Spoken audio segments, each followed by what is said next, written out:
네, 아까도 말씀드렸듯이 지금이 우리 교회 시간표가 대신방의 시간표입니다. 그리고 지금 목사님은 최미경 목사님과 함께 또 오늘 마지막 신방 가정으로 이동 중이십니다.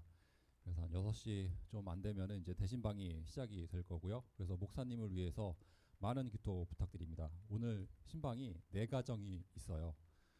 그 중에서 제가 이제 2군데를 쫓아다녔고 이제 목사님 마지막 신방을 오늘 그러니까 마지막이 아니고 오늘 마지막 신방을 지금 하고 계시는 거예요. 앞으로 2주가 더 남아 있습니다. 그래서 목사님을 위해서 많이 기도를 해주시고 또 우리도 또 신방을 받는 가정들이 있으면 또 기도하는 그 응답들이 또 다 그 가정에 임하기를 축원드리겠습니다. 자, 오늘 연합 예배잖아요. 그러니까 처음 듣는 분도 있을 거예요. 이거 무슨 갑자기 이상한 얘기를 한다 뭐 이렇게 생각하는 분들도 있을 텐데, 그래서 지난주까지 다루었던 내용을 간단하게 정리하고 또 오늘 다루게 될 내용을 또 간단하게 이렇게 설명을 해드리도록 하겠습니다. 하나님은 아브라함을 택하셨고 그로 하여금 여러 민족, 그 배에서 여러 민족이 나게 하셨습니다. 아브라함에게 땅을 약속하셨고 열방이 그를 통해서 복을 받게 된다는 그런 약속을 하셨습니다. 그리고 아브라함의 후손들을 통해서 창세기 3장 15절에 언약의 여자의 후손이 이 땅에 오셨고 사탄의 권세를 다 물리쳐 주셨죠. 하나님의 자녀를 그들의 죄에서 구해주시고 우리를 하나님 자녀 삼아 주셨습니다. 그래서 동일한 이 약속을 아브라함의 후손들에게도 또 계속해서 전해주고 있는 것을 우리가 몇 주에 걸쳐서 지금 보고 있습니다. 아브라함의 아들 이삭 그리고 야곱에게도 동일한 그런 약속을 말씀을 하고 있어요. 그래서 아브라함의 하나님, 이삭의 하나님, 야곱의 하나님이 언약을 또 지켜주시는 그런 모습을 또 오늘 보게 됩니다. 오늘은 이삭과 야곱 이야기를 하게 됩니다. 이삭은 평생 살면서 아버지 아브라함이 하나님이 어떻게 인도하셨는지, 아브라함이 어떤 상태에서 어떤 상태로 바뀌었는지 평생 아버지를 보면서 아버지의 신앙을 배우면서 살았던 인물입니다. 아브라함이 하나님을 알아가고 하나님을 신앙하는 아버지의 그런 신앙이 깊어지는 모습을 평생 이렇게 보면서 자랐던 인물이 이삭입니다. 자, 아들을 희생제물로 바치고 하나님이 명령하신 대로 말씀대로 희생제물로 바치고 하나님의 말씀에 복종했던 그 시험을 이삭의 기억을 하고 있습니다. 그리고 그 순간 하나님이 대속제물로 수장을 주셨고 그 수양 때문에 자기가 살아났다는 그런 경험을 기억하고 있는 인물이 이삭입니다. 이삭은 하나님이 약속하신 대로 자신이 기적적으로 태어났다는 것도 알고 있어요. 정말 아브라함과 사라가 아기를 가질 수 없는 상황에서 자기를 가졌다는 사실도 알고 있어요. 그래서 자기에게 하나님이 동일한 언약을 주셨을 때 하나님이 아버지에게 하셨던 것처럼 아브라함에게 하셨던 것처럼 자기에게도 똑같이 성취하실 그런 확신을 가지고 있었습니다. 그래서 이삭은 리브가와 혼인을 하고 그 사이에 두 아들이, 쌍둥이 아들이 태어나게 되죠. 에서와 야곱이 태어나게 됩니다. 자, 비록 야곱이 에서보다는 늦게 나왔지만 하나님이 야곱을 통해서 언약의 그런 혈통을 잇게 하십니다. 장자가 2배의 그런 유산을 받게 되는 그 당시 문화를 생각하면은 이건 정말 이례적인 일이 아닐 수가 없습니다. 야곱이 에서보다 무언가 더 나았기 때문에 하나님의 선택을 받은 게 절대 아닙니다. 하나님의 전적인 은혜로 그리고 하나님의 주권으로 에서가 언약의 후손이 된 것입니다. 에서나 야곱이나 다 그 인생이 누가 더 나았다고 얘기를 할 수 없을 정도로 둘 다 창세기 3장의 후에 그런 모습을 보여주고 있습니다. 야곱은 그 이름 자체가 속이는 자라는 뜻이 있어요. 다른 사람과 속이고 다투는 일을 평생 했던 사람이 야곱입니다. 그리고 에서는 하나님이 자기에게 주실 뻔도 했던 그 장자, 먼저 태어났기 때문에 장자의 축복을 자기가 받아야 됨에도 불구하고 그 장자의 특권을 그냥 팥죽 하나로 팥죽 한 그릇으로 이렇게 자기 동생에게 팔아버리는 그런 인물이었습니다. 그러니까 둘 다 창세기 3장에 그런 후예였기 때문에 죄인으로 태어났고 그런 하나님 보기에는 하나도 더 나을 게 없는 그런 인물들이었습니다. 그런데 그 중에 에서가 장자의 특권을 받은 게 아니고 둘째 야곱이 언약의 후손으로 하나님이 택하여 주셨다는 것을 말씀드리고 싶습니다. 자, 야곱이 고난 중에서 하나님께 간구를 했어요. 그리고 그 기도 중에 하나님이 야곱에게 나타나십니다. 그리고 이 하나님이 응답하신 그 장소를 기억하기 위해서 야곱의 이름을 이스라엘이라고 바꿔주는 그런 역사가 있었습니다. 자, 지금 내용은 이제 조금 있다가 본문을 살피면서 더 자세히 다룰 것이기 때문에 대충 이렇게 넘어가도록 하겠습니다. 아브라함과 이삭에게 주셨던 그런 언약이 이제는 야곱에게까지 이르게 되었죠. 또 이 야곱의 아들 중 한 명 유다를 통해서 언약의 후손이 태어나게 됩니다. 창세기 3장 15절 여자의 후손이 그 다윗의 후손으로 태어나게 되죠. 자, 그래서 오늘은 창세기 28장부터 한번 같이 살펴보도록 하겠습니다. 창세기 28장을 보면은 야곱이 형을 속이고 장자권을 빼앗고 고향에서 쫓겨나는, 그러니까 쫓겨나듯이 고향을 떠났던 그런 장면을 우리가 볼 수 있습니다. 동생에게 속아서 장자권을 빼앗긴 형 에서는 아버지가 돌아가시면 동생을 반드시 죽일 거라고 이렇게 결심을 하게 됩니다. 그래서 이 에서의 계획을 어머니 리브가가 엿듣게 되고 동생 야곱을 보호하기 위해서 야곱을 그 고향에서 피신을 시키게 되죠. 그래서 삼촌 라반의 집으로 야곱을 보내버립니다. 이렇게 야곱은 형을 피해서 라반에게 가고 있습니다. 지금 라반에게로 가고 있는 그 도중에 두려움과 괴로움이 엄습하는 그런 밤중에 잠을 자게 돼요. 창세기 28장 11절을 보면은 한 곳에 이르러는 해가 진지라 거기서 유숙하려고 그곳에 한 돌을 가져다가 베개로 삼고 거기 누워 자더니, 그러니까 돌을 베고 누워서 잠을 자는데 그 잠을 잤는데 그 꿈속에서 하나님이 찾아오십니다. 야곱을 찾아오십니다. 그래서 18절 이하를 보면은 13절 이하를 보면은 야곱의 꿈 이야기가 나옵니다. 13절부터 야곱의 꿈 이야기가 나오는데 이걸 한번 같이 읽어 보도록 하겠습니다. 창세기 28장 13절입니다. 또 본즉 여호와께서 그 위에 서서 이르시되 나는 여호와 너희 하나님이요 이삭의 하나님이라. 네가 누워 있는 땅을 내가 너와 내 자손에게 주리니 내 자손이 땅에 티끌같이 되어 내가 서쪽과 동쪽과 북쪽과 남쪽으로 퍼져 나갈지며 땅의 모든 족속이 너와 내 자손으로 말미암아 복을 받으리라. 내가 너와 함께 있어 내가 어디로 가든지 너를 지키며 너를 이끌어 이 땅으로 돌아오게 할지라. 내가 너에게 허락한 것을 다 이루기까지 너를 떠나지 아니하리라 하신지라. 아멘. 자, 여기서 하나님이 무엇을 약속하셨는지 한번 확인해 보시기를 바랍니다. 15절까지 하나님이 약속하신 것들이 있어요. 보면은 하나님이 땅을 약속하셨죠. 땅을 주시겠다고. 그다음에 자손들이 수도 없이 많게 날 거라고 또 자손을 약속하셨습니다. 그리고 또 복을 주실 거라고 복을 약속하십니다. 자, 야곱의 조상들에게 약속하셨던 그런 동일한 내용의 약속을 야곱에게도 지금 하고 있습니다. 그런데 이 중에서 핵심은 15절에 있습니다. 15절에 보면은 내가 너와 함께 있어 이렇게 시작을 하고 있습니다. 그러니까 임마누엘의 축복, 임마누엘의 언약을 말씀을 하고 있는 것이죠. 이게 언약의 핵심입니다. 하나님이 우리와 함께 하신다는 것이 언약의 핵심입니다. 그래서 네가 어디로 가든지 너를 지키며 너를 이끌어 이 땅으로 돌아오게 할지라. 내가 너에게 허락한 것을 다 이루기까지 너를 떠나지 아니하리라. 자, 하나님이 함께 하시고 지켜주시고 이끌어주시고 그리고 끝까지 함께 하신다고 약속을 해주고 계세요. 언약으로 주셨어요. 정말 어마어마한 약속을 하나님이 주신 것입니다. 자, 이렇게 하나님이 주신 언약을 받고 야곱이 서원을 하게 됩니다. 자, 20절부터를 보면은 야곱이 서원하는 내용이 나와요. 그래서 20절을 보면 야곱이 서원하여 이르되 하나님이 나와 함께 계셔서 내가 가는 이 길에서 나를 지키시고 먹을 떡과 입을 옷을 주시오. 그러니까 하나님이 나에게 모든 것을 다 제공해 주신다고 믿고 있어요.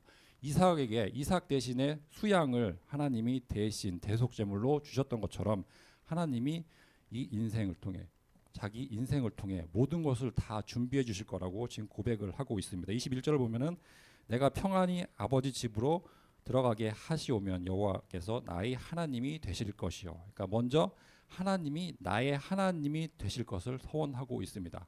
여호와 하나님이 나의 하나님이 되신다. 그리고 22절을 보면은 내가 기둥으로 세운 이 돌이 하나님의 집이 될 것이요. 그러니까 하나님을 위해 하나님의 집을 세울 것을 서원을 하고 있습니다. 그래서 그 집의 이름을 우리가 잘 알고 있는 베델이라고 이렇게 하죠. 벳 하면은 집이라는 뜻이고 엘 하면은 하나님이죠. 그러니까 하나님의 집을 약속을 하고 있습니다. 그리고 하나님께서 내게 주신 모든 것에서 10분의 1을 내가 반드시 하나님께 드리겠나이다. 이렇게 서원을 하고 있습니다. 그러니까 마지막으로 11조를 서원을 하고 있어요. 그러니까 하나님이 영원히 함께 하시고 지켜주시고 힘주시겠다는 그런 어마어마한 약속을 받고 야곱이 이 세 가지의 서원을 하게 됩니다. 그러니까 하나님이 나의 하나님이 되신다는 것, 그리고 하나님을 위해서 내가 집을 지을 것, 그리고 내가 가지고 있는 것 10분의 1을 하나님께 반드시 드린다는 것을 그렇게 서원을 하고 있어요. 자, 야곱의 꿈에서 우리는 그리스도의 복음을 발견할 수 있습니다. 혹시 그 오늘 읽었던 본문을 읽는 그 순간 이게 그리스도의 복음이다라고 느꼈던 부분이 있었을까요? 아마 찾기 힘들었을 거예요. 자, 그래서 한번 하나님이 이 본문을 통해서 우리에게 무슨 말씀을 하고 계시는지 한번 확인해 보도록 하겠습니다.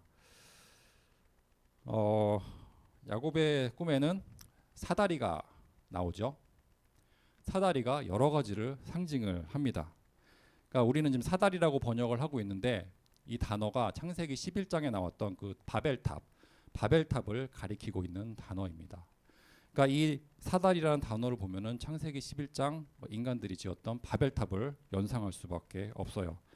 인간들이 모여서 자만심과 자기 이기심을 가지고 하늘에 닿기 위해서, 그리고 스스로를 높이기 위해서, 자기 이름을 드러내기 위해서 지었던 바벨탑, 그 바벨탑을 이 단어가 가리키고 있습니다. 그때 인간들은 하늘에 닿기 위해서 땅에서부터 하늘을 향해서 탑을 쌓아 올렸습니다. 그런데 지금 이 야곱이 꿈속에서 보고 있는 이 사다리는 그 사다리와 달라요. 그러니까 그 탑하고 달라요. 지금 야곱의 꿈에서 나오는 그 탑은 하나님이 친히 만들어 주신 탑이에요. 사다리예요.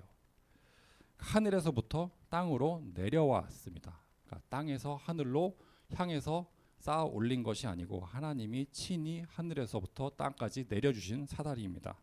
그리고 하나님이 친히 오셔서 사다리 밑에 서 계십니다. 자, 그럼 이 장면을 한번 상상해 보시면 하나님이 친히 이 땅에 내려오셨어요. 무언가 연상되는 단어가 없나요? 하나님이 친히 이 땅에 내려오셨어요. 우리가 올라간 게 아니고 하나님이 친히 내려오셨어요. 성육신이라는 단어가 생각이 나야 됩니다. 하나님이 우리에게 내려오신 거예요. 우리가 올라간 게 아니고 하나님이 인간의 몸을 입고 이 땅에 내려오셨어요. 그래서 예수님의 사람의 몸을 입고 이 땅에 내려오신 성육신의 사건이 이 야곱의 꿈을 보면서 생각이 나야 합니다. 그리스도의 성육신은 언약의 성취를 말씀을 하고 있는 거예요. 방금 우리가 15절에서 확인했던 그 임마누엘의 언약이 여기서 성취가 됩니다. 그래서 요한복음 1장 51절을 보면은 예수님이 자신을 야곱의 사다리라고 이렇게 직접 말씀하고 있는 것을 확인할 수가 있어요. 요한복음 1장 51절에 이렇게 말씀을 하고 있습니다. 이건 예수님이 하신 말씀입니다. 또 이르시되 진실로 진실로 너희에게 이르노니 하늘이 열리고 하나님의 사자들이 인자 위에 오르락 내리락 하는 것을 보리라 하시니, 인자 위에, 여기서 인자는 그리스도 예수 그리스도를 얘기합니다. 그러니까 예수 그리스도 위에 천사들이 오르락 내리락 그러니까 지금 야곱의 꿈 속에 나온 그 사다리를 지금 말씀을 하고 있어요. 그 사다리가, 그러니까 그 탑이 예수 그리스도라는 것을, 자신이라는 것을 말씀을 하고 있습니다. 그러니까 예수 그리스도께서 친히 사람의 몸을 입고 이 땅에 오신 그 사건을 우리에게 말씀을 하고 있는 것이죠. 이렇게 야곱이 꾸었던 꿈이 예수 그리스도를 통해서 성취가 되었고 그 꿈이 정말 현실이 되었습니다. 자, 그래서 우리가 창세기 28장을 보면서 야곱의 꿈을 보면서 그 사다리가, 그 탑이, 그 과거의 그 바벨탑, 그 탑이 아니고 2000년 전에 이 땅에 오셨던 예수 그리스도의 그 성육신을 얘기하는 것이구나.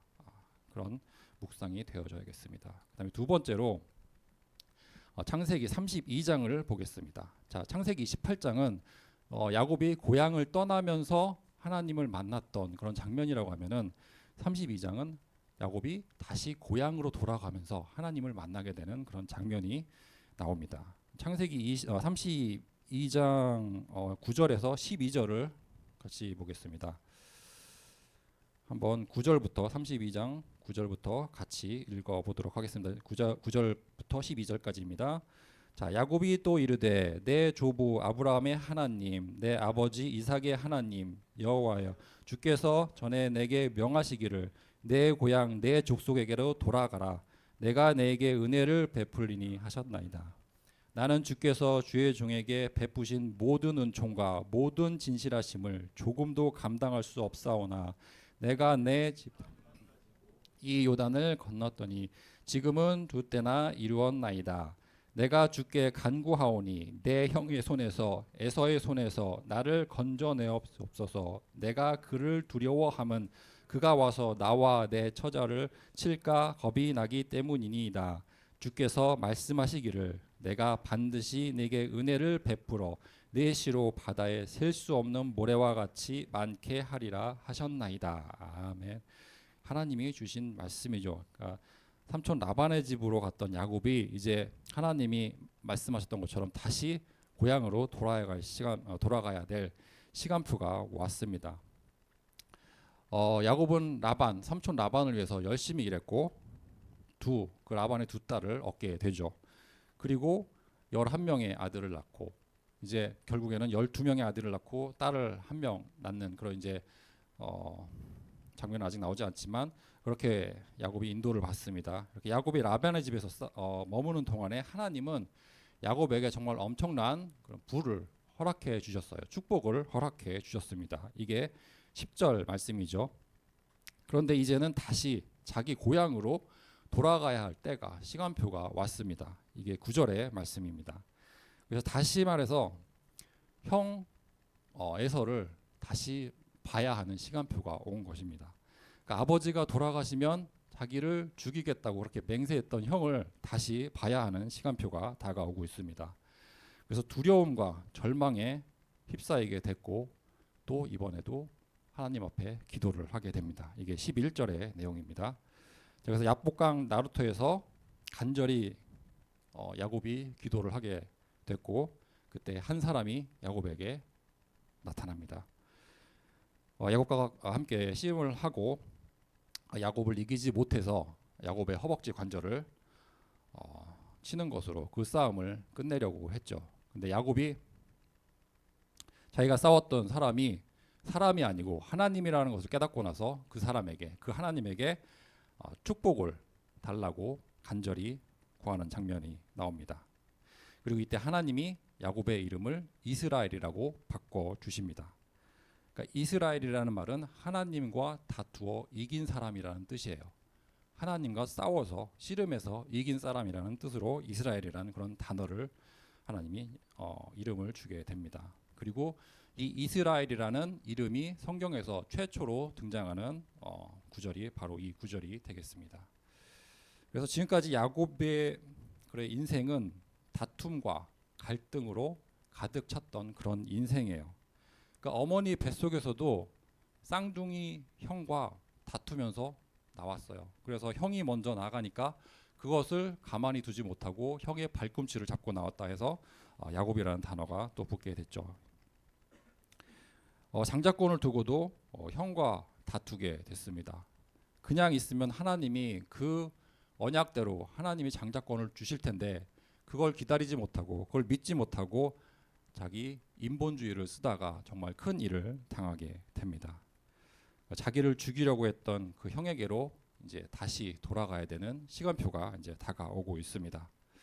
자, 이렇게 절박한 상황에서 야곱이 간절하게 기도를 하게 됩니다. 그리고 이 기도에 하나님이 역시 응답을 하십니다. 그리고 야곱의 운명을 바꿔 주셨습니다. 속이는 자, 사람들을 속이고 사람들과 다투는 그런 사람에서 하나님과 다투어 이긴 자가 됐어요. 더 이상 이제 다툴 필요가 없어요. 이제는 하나님의 축복을 구하는 그런 인생이 되었습니다. 야곱에게 고난이 닥쳤을 때 하나님께 간절히 구했습니다. 그리고 하나님은 그 간절한 기도에 응답을 해 주셨습니다. 그 응답으로 야곱의 인생에서 이스라엘의 인생으로 바뀌게 되었습니다. 이스라엘의 인생은 승리자의 인생. 그래서 야곱의 인생이 승리자의 인생이 되었습니다. 자, 그래서 창세기 32장에서는 야곱이 이스라엘로 바뀐 그런 하나님의 역사를 확인해 보셨으면 합니다. 그 다음에 이제 창세기 35장으로 넘어가겠습니다. 창세기 35장을 보면은 하나님이 약속을 또 반복해서 말씀을 하고 있어요. 11절을 보면은 하나님이 그에게 이르시되 나는 전능한 하나님이라 생육하며 번성하라 한 백성과 백성들의 총회가 내게서 나오고 왕들이 내 허리에서 나오리라. 그러니까 생육하고 번성하라는 명령 우리 어디서 많이 들어본 명령이죠. 창세기 1장 28절에서 하나님이 주신 명령입니다. 그러니까 이걸 또 다시 반복해서 들려주고 있습니다. 또 11절하고 13절을 한번 묵상해 보면은 복을 주시고 땅을 주시고 또 후손을 주시겠다는 약속을 반복해서 또 주십니다. 똑같은 내용을 아브라함에게도 이삭에게도 야곱에게도 계속해서 반복해서 들려주고 계십니다. 그러니까 우리가 몇 주간 언약을 다루고 있지만 하나님이 주신 그 언약의 내용이 수도 없이 계속해서 반복이 되고 있어요. 한 번만 말씀해도 될 것 같은데 하나님이 기회만 되면 계속 똑같은 말씀을 하십니다. 같은 내용을 계속 이렇게 반복하신 이유가 당연히 있겠죠. 하나님은 우리를 너무나 잘 알고 계시기 때문에 이렇게 언약을 계속해서 반복해서 들려주고 계십니다. 우리는 하나님의 말씀, 하나님의 언약을 매번 까먹고 매번 무시하는 그런 죄성을 가지고 있는 사람이에요. 그래서 우리가 듣고 또 들어도 우리는 매번 까먹게 됩니다. 매 순간 우리가 힘든 일이 있으면 뭔가 좋은 일이 있으면 우리에게 주셨던 하나님의 언약을 우리는 항상 잊어버립니다. 그래서 하나님이 계속해서 기회가 될 때마다 이렇게 언약을 반복해서 들려주고 계십니다. 창세기 35장을 통해서도 하나님은 우리에게 복음을 깨닫게 해 주셔요. 그러니까 하나님이 반복적인 그런 언약만 주신 게 아니고 또 창세기 35장을 통해서 우리가 그리스도의 복음을 깨달을 수 있도록 또 하나님이 말씀을 주십니다. 그래서 1절과 2절을 한번 같이 읽어보겠습니다. 창세기 35장 1절과 2절을 같이 읽어보겠습니다. 하나님이 야곱에게 이르시되 일어나 베델로 올라가서 거기 거주하며 내가 내 형 에서의 도망하던 때에 내게 나타났던 하나님께 거기서 제단을 쌓으라 하신지라. 야곱이 이에 자기 집안 사람과 자기와 함께한 모든 자에게 이르되 너희 중에 있는 이방 신상들을 버리고 자신을 정결하게 하고 너희들의 의복을 바꾸어 입으라. 아멘. 하나님이 주신 말씀이에요. 그리고 하나님이 주신 말씀을 가지고 또 야곱이 그 자기 식솔들에게 이렇게 명령을 하고 있습니다. 그러니까 베델로 돌아가서 제단을 쌓으라고 하나님이 명령을 하십니다. 그러니까 베델은 야곱이 자기 고향을 떠나면서 너무나 힘들어서 고통 중에서 하나님께 기도하다가 하나님을 만났던 그런 장소입니다. 그곳으로 다시 돌아가서 하나님께 예배를 하라고 하나님이 명령을 주십니다.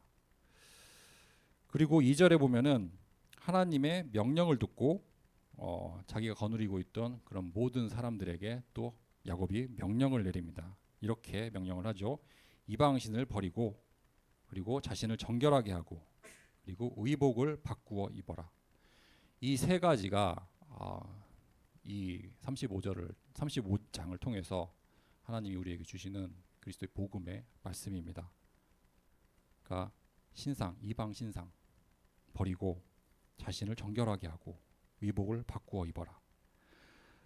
예수 그리스도가 우리를 위해서 은혜의 선물로 주신 이 세 가지입니다. 그러니까 하나씩 보면은 이방의 신상을 버린다는 얘기는 사탄의 종노릇을 하고 있던 그리고 우상 숭배를 하고 있던 우리를 구원해 주신 예수 그리스도를 묵상하라는 말씀입니다.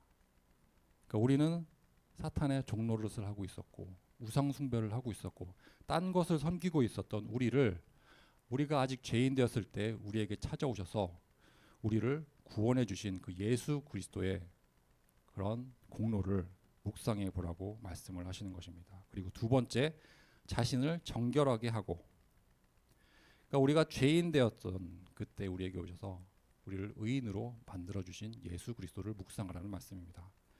그러니까 우리가 아직 죄인 되었을 때 우리에게 오셔서 우리를 위해 십자가 위에서 피를 흘리시고 죽으심으로 우리를 의인으로 만들어 주셨어요. 그러니까 칭의라고 하죠. 그러니까 하나님이 보시기에 우리가 의인입니다.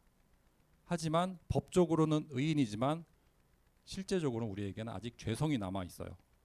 그러니까 우리가 그리스도 안에 있지 않으면, 그리스도 밖에 있으면 여전히 죄인이지만 그리스도 안에 있으면 하나님이 그 그리스도의 공로를 보시고 우리를 의인으로 삼아 주십니다. 이걸 칭의라고 합니다.